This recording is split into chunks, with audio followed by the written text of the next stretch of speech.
Welcome back, everyone. New year, new me, I guess. New headphones with a mic, so hopefully my audio is clearer. And I figured out how to do background music. So let me know if this is working good for you guys. I'm still tinkering around with it. But today I want to start doing my preview review breakdown of the new Critical Role Heroes of Exandria characters. Also forgive my audio, these are really sound dampening, so I'm having trouble hearing myself. So if I'm shouting, please let me know. So the first character we're going to go over is Allura Visorin, Arcanist of Taldore. And for all you critters out there, if I mispronounce something, please correct me in the comments kindly. I have not watched Critical Role. I do not know what these characters' names actually sound like, so I'm kind of stabbing in the dark. So Allura is a 6 hand size 28 health character. With the Chaos, Life, and Void symbols, she has the Mage character trait, which is awesome. She has Enhance twice per turn, remove one action from your card pool, add the top card of your deck to your momentum. So right off the bat, that's pretty awesome. You get card pool clearing twice per turn and free snap momentum twice per turn. Well, not free, you are removing an action card from your card pool, but think of all the action cards that stay in your card pool. If you're not worried about the 1 speed, 1 damage, you could play City Rampage from the Godzilla deck, and then remove it from your card pool to get a free momentum. You still get the +2 to your check, but you also get to clear your card pool of progressive difficulty. And then we also have Response, Commit 1 Foundation. After an attack is played, seal it. And then your next check to play a card gets +3. So sealing a card, as you can see in the reminder text down here, says a card that was sealed loses all abilities and cannot gain abilities this turn. It basically treats it as a blank card. So that's really, really powerful. So if your rival throws an Armor of the Wolf at you, you can just seal it and say that I don't care about passing enhances, I don't care about your powerful or your EX, you can't do anything. It's just a 5 mid 5, deal with it. And your next check to play a card gets +3. So if you're not worried about this attack killing your rival, but your next attack might, you can seal your own attack, or you can seal your rival's attack and then your next check to block gets +3. A very cool character who I think is only going to be limited by the type of action cards that she gets access to. But we were shown in some of the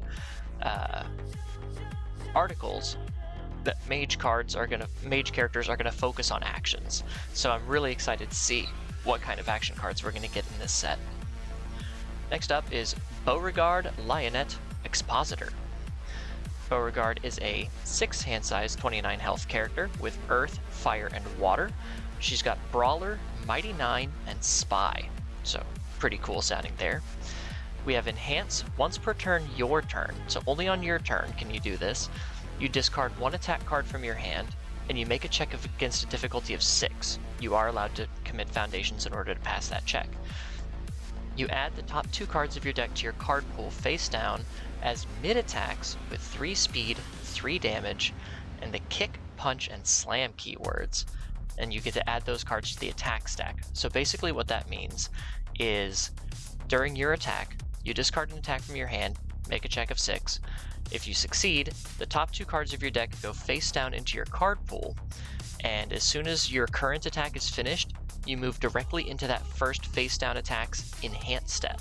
And it's a 3 speed, 3 damage mid attack with the punch, kick, and slam keywords. And it gets its own enhance step, its own block step, and then after that one resolves, you move immediately into the second face down. So basically, with only 1 attack in your hand, well, 2 attacks in your hand, 1 that you play, 1 that you discard, you get to get 3 attacks. So kind of a bit of a flurry of blows there. It's a pseudo multiple for those of you who watched my retro keyword lesson on multiple, which actually came out the same day or the day before that this character was revealed. And I will have a link to the page that lists all of the character reveals, so you can go check out all of the awesome content creators that revealed these characters and hear their thoughts on what they think about these awesome characters. So I will include that in the description below. So 1 attack, or 3 attacks at the cost of 1 from your hand and 1 that you play. Pretty cool. I mean, that's really neat. and the fact that you roll immediately from one to the other. And they do get keywords, so you can combo with them. And then she also has Enhance, Commit 1 Foundation. Your face up, kick, punch, or slam attack gets +1 damage for each attack in your card pool. So if you play an attack, you use her top Enhance to discard an attack, get your 2 face down attacks. You can commit a foundation to get +3 to the current face up attack. If you play another attack after that as your 4th attack, you can give that one +4 damage. So she can really stack up a beating if left unchecked. And I think this is really cool. I'm going to have a lot of fun with this character, especially since she has a... wow, I figured out how to do everything new but get my mouse on screen. But she has a symbol for Kendo... Itsuka Kendo, the water symbol, which deals with mid attacks, and I think she's going to be really powerful on that water symbol. Next we have Caduceus Clay, Insightful Caretaker, a 5 hand size 34 health character, really cool. He's got Death, Earth, and Life symbols. He's got Healer and Mighty 9 as his traits, and he's just got an awesome skin tone. He has Enhanced Commit, choose a player. That player gains 4 health, and each backup in their stage gains 2 stamina. So once Critical Role Heroes of Exandria drops in March, we will lose Crimson Rampage and Heroes Clash from My Hero Academia. So we're losing Recovery Girl, who says first form, gain 2 health. But this guy just says commit to gain 4 health. So he might be a little harder to take down. Granted, he can't build in a bunch of foundations from taking damage, but he can increase this, he can heal your backups.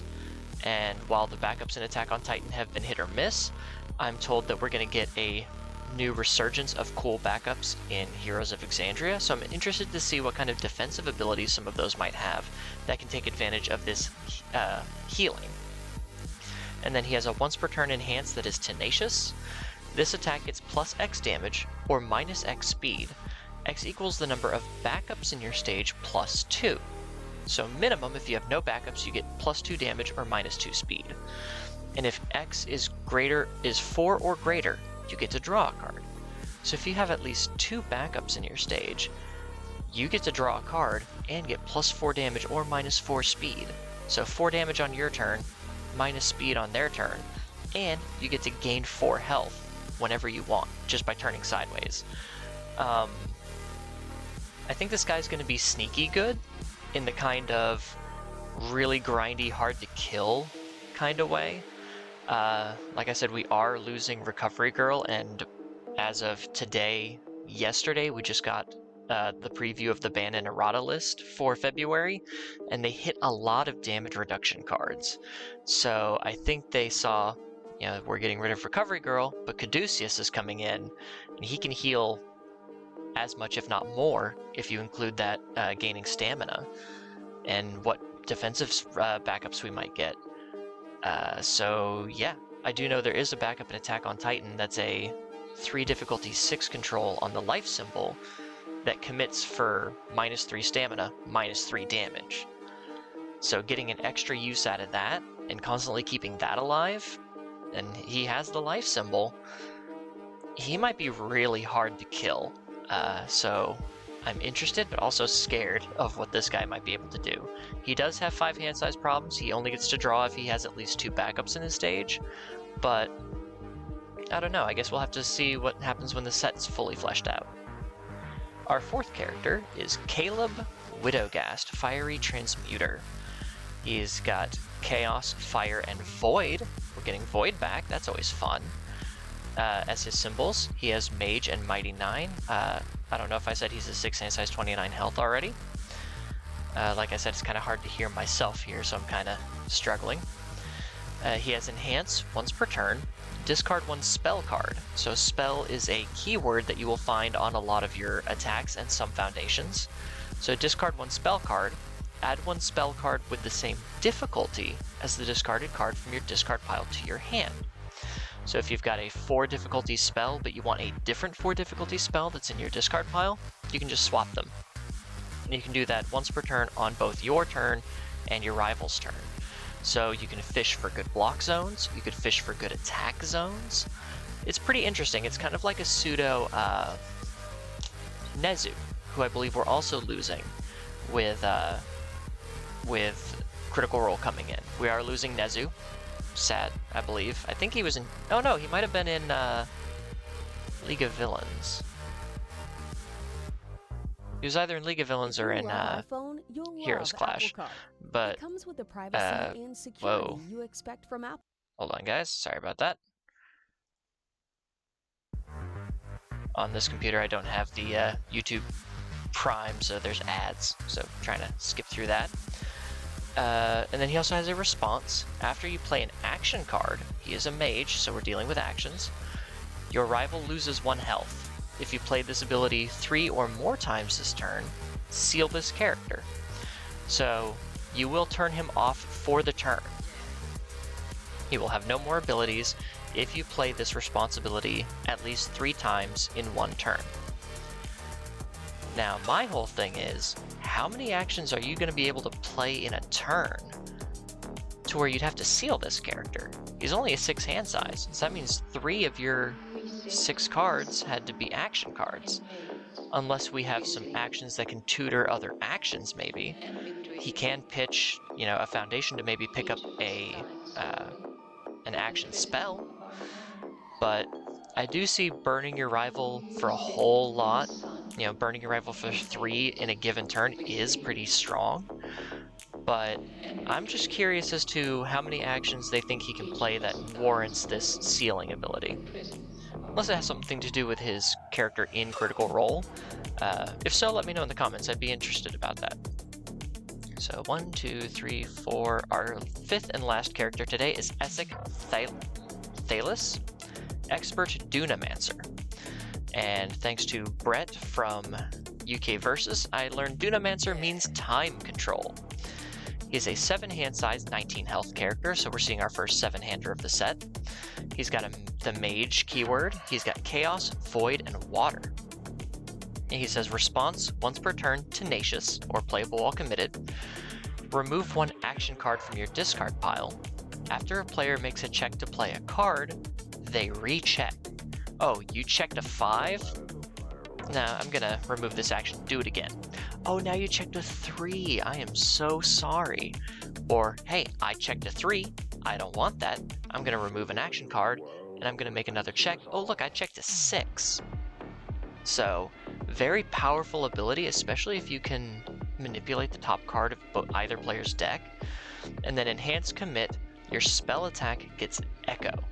Echo is a very powerful response keyword that says response spend 1 momentum. After this attack resolves, you may attempt to play it as your next form this turn. If you do, flip it after it resolves.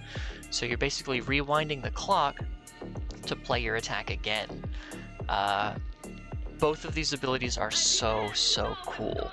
I really enjoy 7-handers because they can feel very squishy, but with my current run with Elder to Grow, I've learned how to make them very defensive. So turning 1 attack into 2 and being able to selectively force a recheck at any point that I would want is a very powerful combination. So again, we're gonna have to see what actions these mages get access to in the set, as well as what actions they'll have after rotation. But I think these are some very interesting characters so far. And that's going to do it for today's preview review. I'm going to take these 5 at a time because there are 20 Critical Role characters in the set. It says 19 here, but that's because the last one revealed yesterday isn't up yet. But, so yeah, 4 videos of 5 different characters. So we went through Allura, Beauregard, Caduceus, Caleb, and Essek. And like I said, please check out the links in the description below to check out the content creators who showed off these awesome characters. They did an amazing job on all of their reveal videos. They put way more effort in than mine, because as I said, I'm still learning some of this stuff. But my reveal was pretty fun too. I had a good friend of mine on who's a huge Critical Role fan, and he helped me reveal our card. But yeah, So that is the first 5 for Critical Role Heroes of Exandria, dropping March 7th. So let me know what character you're most excited for in the comments, and I'll see you in the next one. Take care, guys.